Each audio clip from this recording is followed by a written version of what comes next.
All right, on to another topic now. A recent U.S. Census Bureau report projected that the U.S. will become a majority-minority nation for the first time in 2043. In other words, the majority of the people living in this country will not be Caucasian. From there, the gap is only expected to widen. Right now, minorities make up about 37% of the U.S. population, or account for about 116.2 million people.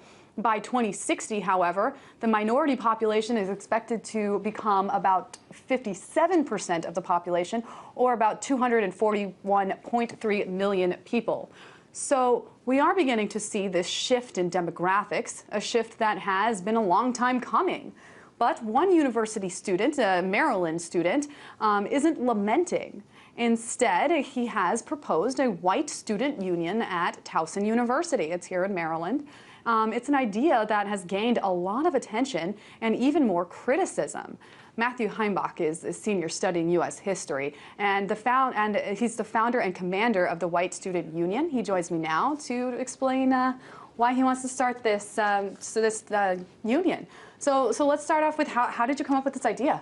Well, I came up with the idea on the fact that you see in America that every single racial group has an advocacy group. We have the NAACP, we have AIPAC, we have, groups for Hispanics, for Asians, for everybody. So kind of the idea is that people come together on kind of tribal lines and they advocate for the best interests of their people. And whites are the only group that doesn't have that. So the idea that students, when on college campuses, were facing affirmative action, which discriminates against white students, not being able to get into the college or, not be able to get proper scholarships based on how much work we've done. It's, a problem that we need to face. And these demographic trends, which are a shift, which I think are bad for white students. So we need to come together on racial lines, just as every other group has, and advocate for the best interests of our people. And so let's break this down into a few things. First of all, what will your union be doing in specific? What are you hoping to do? Well, what we're already doing is we're kind of doing three different things. First of all is education. So we've brought in speakers so far, such as Jared Taylor, to come and talk an idea of what is white identity. So hopefully by bringing in speakers, that you're not going to hear those ideas in a cultural Marxist classroom. So bring that to the campus community. Second of all is try and be a positive force for campus. Kind of the idea of where you have political parties like Golden Dawn, which take care of Greek people first. It's the idea that white students that were doing safety patrols on campus to try and look for people that are perpetrating violent crimes, but also doing blood drives, things like that, donating to the homeless. So that's the second thing we're trying to do. And the third is be a political force, that attacking affirmative action on campus because it's discriminatory, and also raising awareness about things like the fact we allow illegal immigrants now to get in-state tuition, that that's money that's being taken from our university, from legal U.S. citizens, and being spent on criminals. So that's kind of the three things we're focusing on. And in your last answer, you just said that you are interested in promoting white interests. Describe what a white interest is. Well, the white interest is simply the idea of the white race in general being able to protect our culture, being able to protect our countries, being able to work in what is best for us. So programs like affirmative action are bad. Unrestricted third world immigration into this country is bad for white interests. Free trade agreements like NAFTA, which send our jobs overseas to third world countries like Mexico that undercut our wages and put us out of work. Those are bad for white interests. So culturally, whites are under attack. And it's only going to continue as we become less and less the population. As we saw with Barack Obama's re-election, that Mitt Romney got over 60% of the white vote, but that wasn't enough. So as the demographic trends shift, Republicans are going to be unable to win an election, and whites need to either come together and stand up and fight together, or else we're going to lose everything. So Matthew, what qualifies as a white person? A white person would be, a Caucasian, someone from Europe, so stretching all the way from the Iberian Peninsula all the way to Russia. And who's going to be allowed in your group? Well, everyone's going to be allowed in a group, and that's actually the one thing that people don't understand. It's not a whites-only group. It's people who are standing and advocating for white interests, just as there's white members of the Black Student Union on campus. There's Black and Hispanic members and Asian members and Jewish members in our group that works for the best interests of Hispanics. So it's the idea we're not limiting people from coming in. It's an open door. If you believe in white culture, if you want to protect white culture and advance white interests and fight discrimination on campus, you can join. Okay, so you would accept black people, minority students, Hispanics, anybody.